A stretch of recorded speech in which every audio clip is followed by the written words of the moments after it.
And first tonight, we are getting a look at new data showing crime hotspots around Charlotte light rail stations. Thank you for joining us. I'm Vanessa Rufus. This information coming more than 6 weeks after the murder of Iryna Zarutska on the Blue Line.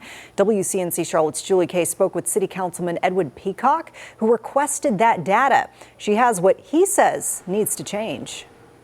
The east-west station is really where this conversation started. You can still see a memorial for Zarutska right now, but new data shows that in the last 3 years, there have been 6 incidents of aggravated assault with a knife in this area. We're talking about activity that goes far beyond what we saw with Iryna Zarutska. That's City Councilman Edwin Peacock's reaction to this new crime data, showing incidents over the last 3 years within 1/8 of a mile of a light rail stop. The east-west station, where Zarutska was murdered, has 560 incidents since 2022. The highest, the Charlotte Transportation Center stop, with 1,777. Stark numbers he just got Sunday night after he requested them in August. While they've told us that these may not be directly related to cats, it tells you that we have a heavy preponderance of activity that's in and around all of our stations. But the numbers may be even more timely now, just a month out from an election where voters will decide whether to raise the sales tax 1 percentage point to fund transit projects. Peacock says if it passes,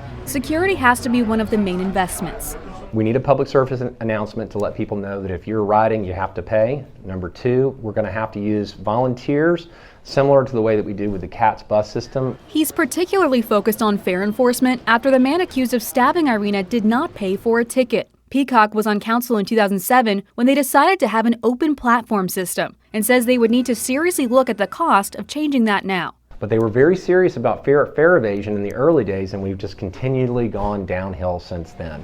But no matter what the outcome of the vote, he says security can't wait. Early voting starts next Thursday, and we have all that information on our WCNC mobile app. In South End, Julie Kay, WCNC Charlotte.